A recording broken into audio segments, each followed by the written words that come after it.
नमस्कार, स्वागत है आपका वास्तुवाणी में। मैं हूं ज्योति और आज हम आपके लेकर आए हैं वास्तुवाणी में फेंग शुई के टिप्स। जी हां, तमाम टिप्स के बारे में हम बात करेंगे। क्या क्या चीजें हैं फेंग शुई में, किस तरह से, किस दिशा के लिए क्या खास बात है, किस करियर के लिए आप क्या खास उपाय अपनाएं फेंग शुई का, इन तमाम बातों पर हम विचार करेंगे विस्तार से। और इस सब पर हमें सारे टिप्स बताने के लिए हमारे साथ हमेशा की तरह मौजूद हैं अंतर्राष्ट्रीय ख्याति प्राप्त वास्तुविद ज्योतिष सर्वांग जी। सर्वांग जी, बहुत बहुत स्वागत है। नमस्कार दर्शकों। तो सर्वांग जी, हमने बात की थी आपसे कुछ वक्त पहले फेंग शुई के बारे में, आपने तमाम बातें बताई थी। आज हम जानना चाहेंगे कि फेंग शुई के टिप्स क्या क्या हैं, किस चीज के लिए कौन सा टिप सबसे ज्यादा इम्पोर्टेंट होता है। तो सबसे पहले तो आप हमें अगर बात करें घर में खुशहाली की, अगर बात करें, सबसे बड़ी चीज होती है इंसान के जीवन में अगर खुशहाली रहे। घर एक ऐसी जगह होता है, सारे काम के बाद लौट कर वहीं आता है, तो घर में खुशहाली बनी रहे, उसके टिप्स सबसे। देखिए, खुशहाली सीधे सीधे जब हम वास्तु की या फेंग शुई की बात करते हैं तो ऊर्जा की बात करते हैं। जैसी ऊर्जा आपके घर में होगी वैसा स्वभाव, वैसी चीजें घर में बिखरेंगी। तो खुशी खुशी को बिखेरती है, खुशी खुशी लाती है। ये कहते हैं ना कि चीजों को द्विगुणित करती है शुभ ऊर्जा। और शुभ ऊर्जा प्रवेश कहाँ से करेगी? वो प्रवेश करेगी आपके घर के मुख्य द्वार से। तो मुख्य द्वार शुभ ऊर्जा का प्रवेश द्वार है। तो मुख्य द्वार के आसपास अगर आप नकारात्मक चीजें नहीं होंगी, फेंग शुई में पॉइजन एरोज और वेद का जैसे अपने यहाँ वास्तु में ध्यान रखा जाता है, उसका बहुत ज्यादा ध्यान रखते हैं कि कोई भी चीज, गलत चीज, कोई बीम ना हो, कोई एरो ना हो, कोई पिलर फेस ना कर रहा हो घर के सामने से कूड़ा, गंदगी, गंदा पानी का सोर्स, ये सब हटाना पड़ेगा। तब आप शुभ और अच्छी ऊर्जा आपके घर में प्रवेश करेगी और घर में खुशहाली बिखेरेगी। तो ये इस बात का सबसे पहले तो घर में जो मुख्य द्वार है उसका फेंग शुई में बहुत ज्यादा महत्व है। घर में सबसे पहले फेंग शुई की दृष्टि से अगर देखें तो हाउस कीपिंग, रुकी हुई फालतू चीजें, घर में जितना भी अनुपयोगी सामान है, टूटा फूटा, जो छत से लेकर के और घर में हर जगह देखना चाहिए, उस सामान को हटाना चाहिए। क्योंकि जितना भी अनुपयोगी सामान है फेंग शुई के मुताबिक वो बैड एनर्जी, बैड ची, शार ची डेवलप करता है। तो सबसे पहले उसको हटाना चाहिए। बिल्कुल। तो दर्शकों, अगर आपको अपने घर में खुशहाली लानी है तो बैड ची यानी शार ची उसको हटा दें, नकारात्मक ऊर्जा देने वाली सभी टूटी फूटी वस्तुओं को हटा दें, तो घर में सकारात्मक ऊर्जा अपने आप प्रवेश करेगी ही। अब बात करते हैं धन की। अक्सर कहा जाता है तांबे के सिक्के, लाल रिबन में लिपटे हुए मेंढक जिसके मुंह में सिक्के हों, ये तमाम चीजें कुछ प्रतीक हैं, लेकिन किस तरह से ये घर में धन को बुलाती हैं, किस तरह से इन प्रतीकों को यूज किया जाए, धन के बारे में क्या? देखिए, धन के बारे में सबसे पहले मैं ये कहना चाहूंगा, फेंग शुई के अनुसार प्रॉस्पेरिटी और धन की दिशा साउथ ईस्ट है और उसका तत्व कास्ट है। कास्ट मतलब लकड़ी, ये ग्रोथ को रिप्रेजेंट करती है, जीवन में अभिवृद्धि को रिप्रेजेंट करती है। तो ये ध्यान रखना चाहिए। और प्रतीक के रूप में ये एक जो हमारे बिलीव्स होते हैं उस पे आधारित है। तो अगर आपको अपने ऑफिस में या घर में अगर धन की अभिवृद्धि करनी है तो सबसे पहले जैसे लकड़ी का ड्रैगन, ये चाइनीज विश्वास है, लकड़ी का ड्रैगन अगर साउथ ईस्ट में लगाते हैं तो कहते हैं ये यांग एनर्जी भी देता है और ऑफिस में धन के स्रोत खोल देता है, जो धन का आवागमन है उसके स्रोत खोल देता है। इसके अलावा घरों में जो आपके 3 टांग का मेढक बहुत शुभ माना जाता है, जो चाइनीज पुराना सिक्का है तांबे का, वो उसके मुंह में लिए हुए घर के अंदर प्रवेश कर रहा हो और किसी ऐसे रखा जाता है कि सामान्यतः दिखाई न दे। ये एक होता है कि वो धन ले करके धन के सौभाग्य को घर के अंदर ला रहा है। इसी प्रकार जो लोग कार्यालय में और या आपके व्यापार के स्थान में जिन लोगों का ट्रेवलिंग बहुत ज्यादा होती है, उन लोगों को सिक्कों से भरा जहाज स्वर्णिम आता है, वो ये भी फेंग शुई का एक प्रतीक है। और इसको नॉर्थ वेस्ट कॉर्नर पे रखते हैं। जिन लोगों की यात्राएं, अपने कारोबार से यात्राएं बहुत जुड़ी होती है, तो वहां पे ये स्वर्णिम पोत ये जो है जहाज रखते हैं और वो नॉर्थ वेस्ट कॉर्नर पे रखते हैं। यानी कि यात्राएं उनके लिए यात्राएं शुभ हो, यात्रा से धन आवे, इस तरह से। इसी तरह से जैसे मेहमान का घर स्वागत करता है, शुभ ऊर्जा की अभिवृद्धि के लिए घर के एंट्रेंस के सामने लाफिंग बुद्धा का की कोई स्टैचू या तस्वीर रखने का विधान है। और फेंगशुई में भी जो नॉर्थ ईस्ट और नॉर्थ है, जो करियर की दिशाएं हैं, इनको साफ सुथरा, और नॉर्थ में कहते हैं कि उत्पादक चक्र है, उसके अनुसार धातु से जल प्रोड्यूस होता है। तो धातु के कटोरे में अगर किसी जो जल रखा जाए या क्रिस्टल के बाउल में धातु का कछुआ जल के अंदर रखा जाए तो स्थायी करियर और साथ में मटेरियल अभिवृद्धि यानी धन और करियर से रिलेटेड ग्रोथ के लिए ये उत्तर के कॉर्नर पे रखना शुभ होता है। तो चलिए सर्वांग जी, धन से रिलेटेड सारी बातें हो बहुत गई। सारी बातें दर्शकों आगे भी जाने करियर से संबंधित बातें, तमाम और टिप्स फेंग शुई के जो भी होंगे वो सब हम आपके लेकर आएंगे। लेकिन फिलहाल यहाँ पर रुक रहे एक छोटे से ब्रेक के लिए। ब्रेक के बाद फेंग शुई से जुड़े और बहुत से टिप्स सर्वांग जी से।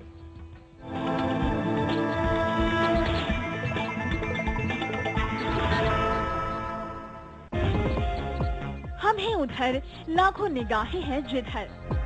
आपकी आउटडोर एडवर्टाइजिंग की हर जरूरत का समाधान, देश के 10 बड़े राज्यों में पहुंच। Sigma treat wing, T165 Faizabad road, Indira Nagar, Lucknow 226016। Phone करें या मेल करें।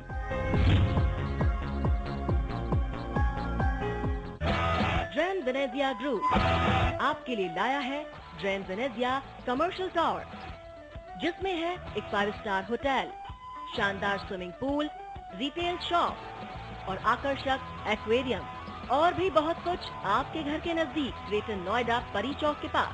Drain Venezia commercial tower.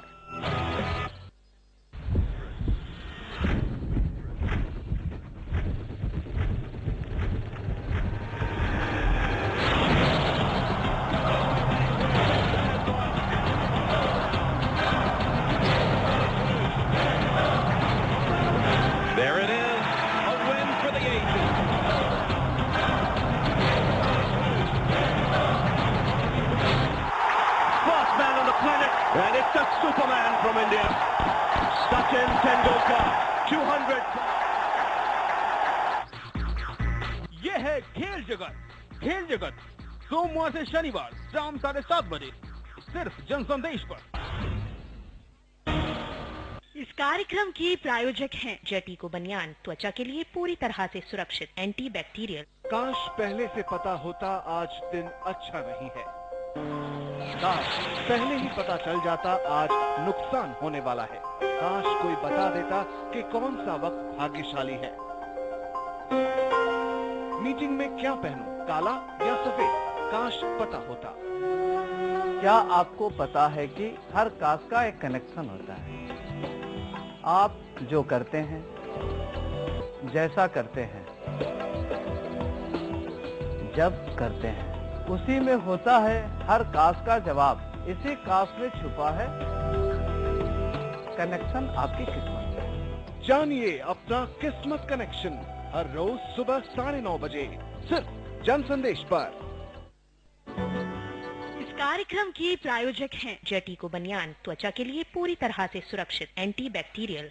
इस कार्यक्रम के प्रायोजक हैं जेटी को बनियान, त्वचा के लिए पूरी तरह से सुरक्षित, एंटी बैक्टीरियल। बावर्ची खिलाइए, सबको रिझाइए।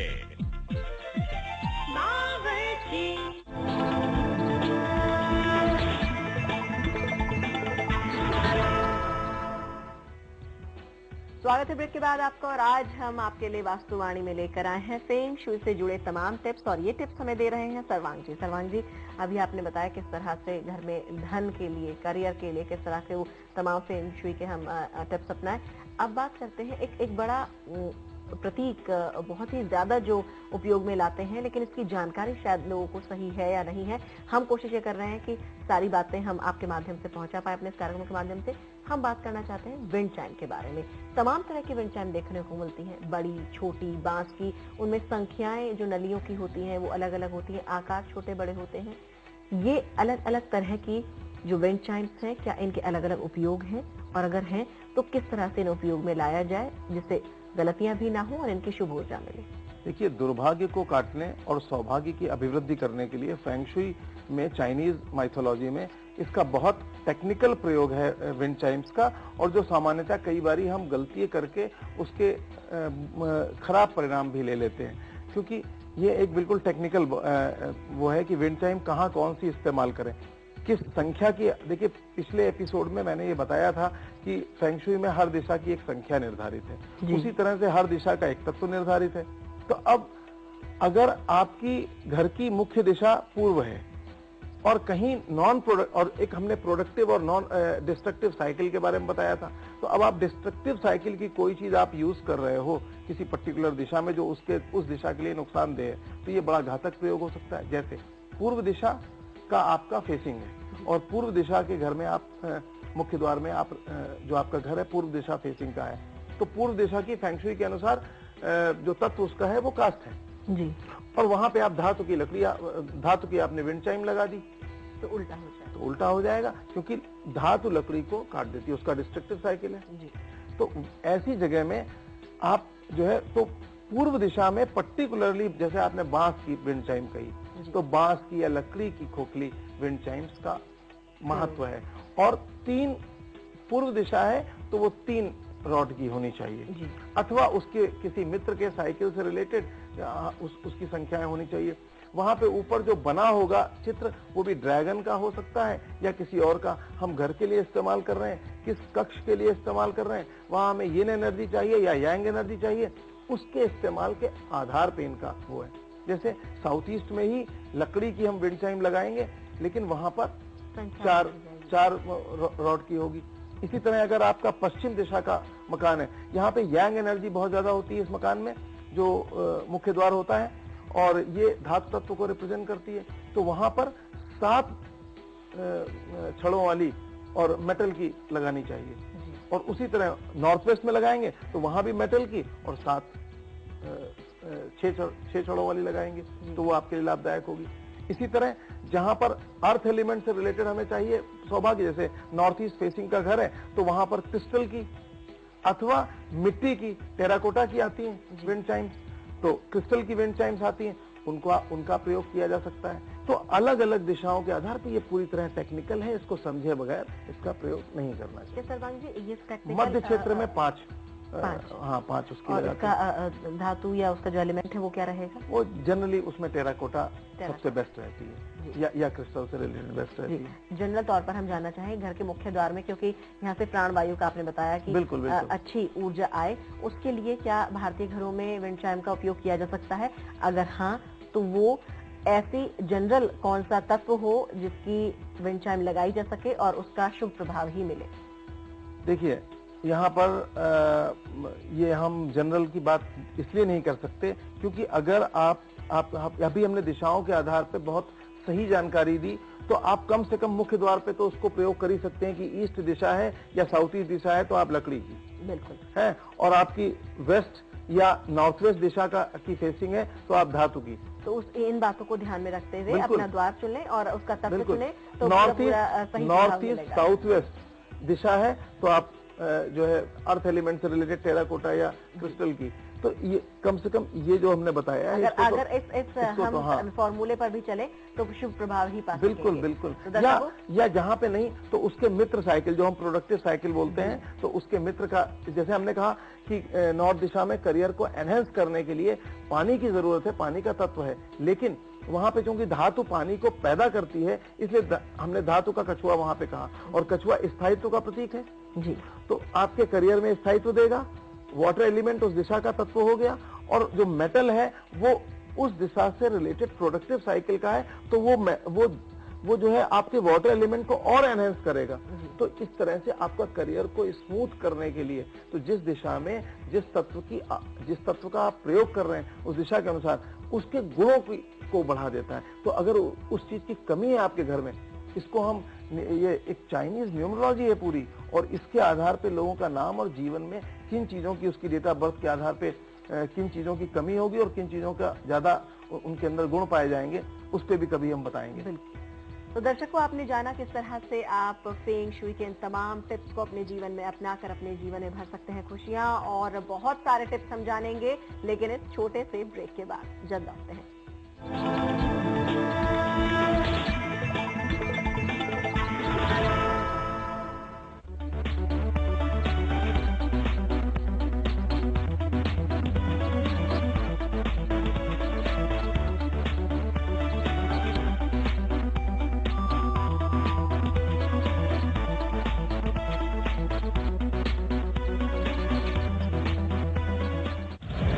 खबरों की रफ्तार में छूट जाता है कुछ, लेकिन हर वक्त कहीं बार तो कहीं बारूद। 7 समंदर पार या 7 आसमान ऊपर, घने जंगलों में या शहरों में, हर पल है विशेष।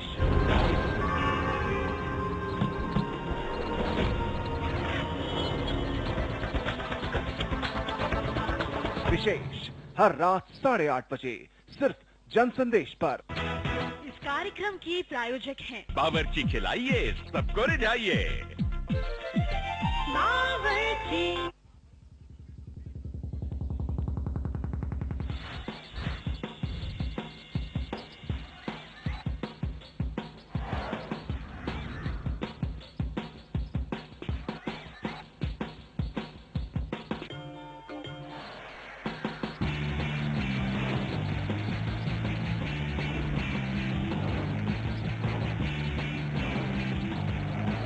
बॉलीवुड ब्रेकिंग न्यूज हर रोज शाम 6 बजे।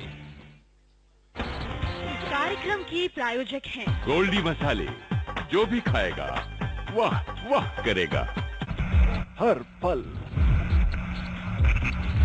हर मिनट और हर दिन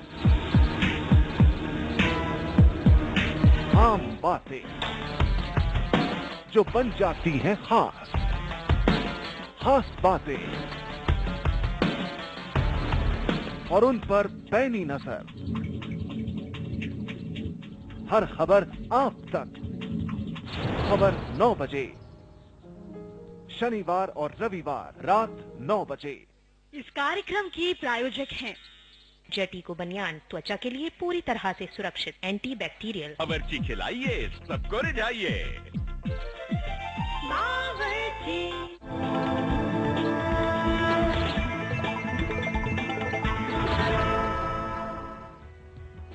ब्रेक के बाद स्वागत है आप सभी का। और आज वास्तवाणी में हम बात कर रहे हैं फेंग शुई से जुड़े तमाम टिप्स की, और ये टिप्स हमें दे रहे हैं सर्वांग जी।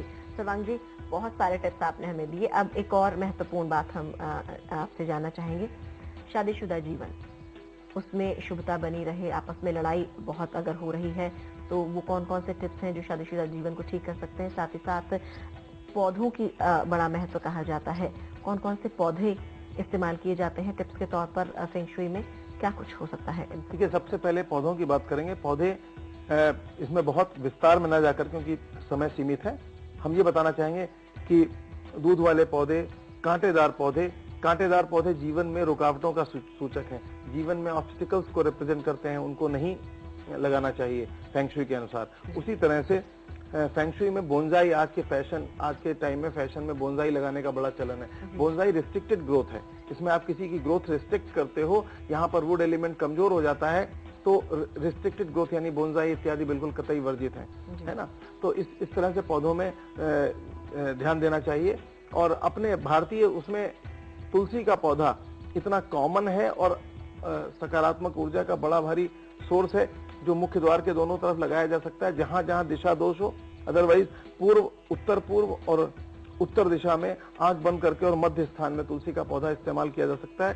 फेंग शुई में जब पेड़ पौधों के आगे बात करेंगे तो हम बहुत सारे पौधों की बात करेंगे, और बस यहाँ ये ध्यान रखें, कांटेदार और ये बांस लगाने का विधान है, लेकिन बांस में भी कई बार रिस्ट्रिक्टेड ग्रोथ ही होती है, तो बीम के दोष से बचने के लिए वहां पे बांसुरी क्रॉस करके लगाई जाती है, तो वो उपलब्ध है उसका बीम के दोष को बचाने के लिए। इसी तरह से जो रिलेशन की आपने बात कही, रिलेशन की दिशा पूरी तरह से स्त्री दिशा यानी यिंग डायरेक्शन, जहां पर आप हस्बैंड वाइफ सोते हैं, सबसे ज्यादा वहां काम एंड कूल एनर्जी होनी चाहिए, ज्यादा तड़क भड़क वाले, ज्यादा चटकीले रंगों का प्रयोग नहीं होना चाहिए। साउथ वेस्ट दिशा यहाँ पे यिन दिशा मानी जाती है और वृहद अर्थ मानी जाती है, और यहाँ पर पीले रंग का प्रयोग बहुतायत में करना चाहिए। इसके साथ पिंक या लाल रंग, लेकिन चटक नहीं हो, ऐसे रंगों का प्रयोग उत्तम रहता है। और लेकिन एक बात बहुत ध्यान रखनी चाहिए, हस्बैंड वाइफ जिनके तलाक जैसी नौबत भी अगर आ गई है और रिलेशंस में बहुत दिक्कत है या शादी नहीं हो रही है, इन सारे सुखों को प्राप्त करने के लिए साउथ वेस्ट दिशा के में प्रयोग किए जाते हैं। और यहाँ पर लव बर्ड्स, जो मेडेरियन डक या कपल में चीजें रखी जाती हैं। अगर फूलदान भी लगा रहे हैं तो 2 फूल लगाएंगे। यहाँ पे कपल में इस स्थान की संख्या भी 2 है, देखिए। तो यहाँ पे कपल में ही चीजों का सिंगल प्रयोग नहीं करते। वैवाहिक सुख लेने के लिए वहाँ कपल में चीजों का प्रयोग करते हैं। अगर फूलदान रख रहे हैं 2 फूलदान रखिए, अथवा एक फूलदान में 2 गुलाब लगा दीजिए। अब हमने कहा रंग पीला है, वहाँ पीले गुलाब लगा दीजिए, या पीला फूलदान लीजिए, लाल गुलाब लगा दीजिए। ये उस स्थान की अभिवृद्धि करेगा। बेडरूम, हस्बैंड वाइफ के बेडरूम में वाटर एलिमेंट, देखिए फायर से अर्थ प्रोड्यूस होता है, ये प्रोडक्टिव साइकिल है। और अर्थ मतलब वाटर अर्थ को नष्ट कर देता है, तो ये उसका डिस्ट्रक्टिव साइकिल है। तो संबंधों की दिशा यानी साउथ वेस्ट में अगर आप पानी का प्रयोग करते हैं, तत्व का प्रयोग करते हैं, वहां फिश एक्वेरियम लगाते हैं या वहां पर, तो ये सब चीजें, फाउंटेन लगाते हैं, ये सब चीजें रिलेशन को खराब करने के लिए वहां नीले रंग का, काले रंग का, डीप ब्लू कलर, जो वाटर एलिमेंट के कलर्स हैं, उनका अगर आप प्रयोग करते हैं तो ये संबंधों को तोड़ने में गुणात्मक अभिवृद्धि करते हैं। हाँ, तो इनको वहां से हटाना चाहिए। मिरर, लोग कहते हैं वो रिफ्लेक्ट ना करे, रिफ्लेक्ट की बात नहीं है। सवाल ये उठता है, मिरर जो है अपने आप में वाटर एलिमेंट का सूचक है, तो मिरर का भी इस्तेमाल बेडरूम में नहीं करना चाहिए। और ये बातें आप वास्तुशास्त्र में भी, भारतीय वास्तुशास्त्र में मना है। ये तमाम बातें तो हो गई। सर्वांग जी, एक और बात हम जानना चाहेंगे बच्चों की पढ़ाई से लेकर रिलेटेड, क्योंकि करियर उन्हें बनाना है, स्थायित्व बनाना है, वो सारी बातें आपने बताई। अब पढ़ाई में बच्चों का मन लगे, उसकी समय बहुत जो स्कूलिंग वाले बच्चे हैं वो पूर्व दिशा की तरफ फेस करके पढ़ें, नॉर्थ ईस्ट डायरेक्शन में स्टडी बना सकते हैं, और वहां पर स्थायित्व भी रहेगा, मन भी शांत रहेगा। और चूंकि आपको इंट्यूटिव टेंडेंसी वहां से आती, मैंने बताया था अतीन्द्रिय ज्ञान, उसके लिए फेंग शुई में नॉलेज की दिशा कही गई है, तो पढ़ाई के लिए सर्वाधिक उपयुक्त दिशा है। दृष्टि की आप फेसिंग वहां पर ईस्ट या नॉर्थ ईस्ट कर सकते हैं, और वहां पर आप अपनी टेबल के ऊपर बच्चे के लिए ग्लोब, ये एजुकेशन टावर, इस तरह की जो पढ़ाई से रिलेटेड प्रतीकात्मक चीजें हैं जो आपके सबकॉन्शियस में इफेक्ट डालती हैं, वो आप वहां पे रख सकते हैं। और ग्लोब को कहते हैं कुछ घुमा देना चाहिए, या वहां पे टावर रख सकते हैं। इस तरह की चीजें जो शिक्षा से रिलेटेड है वो रख सकते हैं। लेकिन यहाँ एक आध चीजें और छोटी छोटी मैं 1-2 बता देना चाहूंगा। जैसे एक मिस्टिक नॉट, रहस्यमय गांठ, अंतहीन, ये जन्म जन्मांतर की सूचक है और बड़ी सौभाग्य की सूचक होती है। लाल रंग की ये गांठ होती है, इसका प्रतीक आता है। ये घर में जहां भी दिक्कत हो फेंग शुई के अनुसार लगाई जा सकती है। इसके अलावा एक डबल हैप्पीनेस सिंबल होता है, जो हमने चाइना में तो ये देखा है कि वहां पर्दों में, बेड कवर, तकिए सब में इस्तेमाल करते हैं, पर्टिकुलरली बेडरूम में। ये विवाह के सुख को बढ़ाने में बहुत मदद करते हैं, तो इसका भी प्रयोग, वो भी लाल रंग के पर्दे इस्तेमाल करते हैं, और कभी ऑरेंज, कभी पीला, इस तरह से वहां पे डबल हैप्पीनेस सिंबल कहते हैं, तो दोहरा खुशी का प्रतीक, इसका प्रयोग ये तमाम चीजें हो गई। सर्वांग जी, हमने पूरी तरह से जाना। अब लगभग जीवन में सभी जो दिक्कतें आती हैं उसको सभी को लेकर आपने तमाम टिप्स दिए, लेकिन जाते जाते एक ऐसा टिप ऑफ द डे जो हर तरह से यूज किया जा सकता है और सकारात्मक ऊर्जा लेकर आए। यदि आपका विवाह नहीं हो रहा है और फेंग शुई के अनुसार एक सरल सी टिप है, आप उसका इस्तेमाल कर सकते हैं। इसके साथ साथ हस्बैंड वाइफ में अगर संबंधों में उतनी मधुरता नहीं है, तो उसको भी एनहेंस करने के लिए जो आपका कक्ष है, अगर वो साउथ वेस्ट में नहीं भी है तो भी उसकी साउथ वेस्ट दिशा, क्योंकि आप तुरंत बदल तो नहीं सकते, साउथ वेस्ट दिशा को आप ठीक करिए।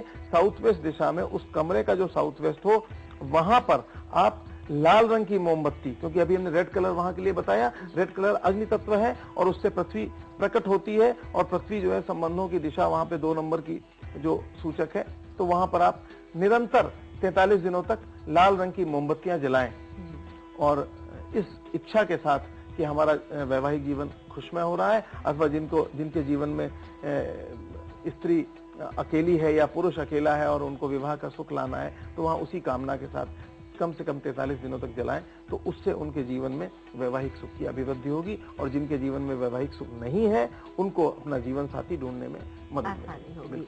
तो दर्शकों, ये वो तमाम टिप्स थे जो फेंग शुई के अनुसार आपके जीवन में खुशियों की अभिवृद्धि लेकर आएंगे और आपके जीवन में खुशियों को बढ़ाएंगे। बस जरूरत है ध्यान से इन सभी टिप्स पर नियमों के अनुसार कार्य करने की। इसी के साथ वास्तुवाणी में आज के लिए इतना ही। हमें दीजिए इजाजत।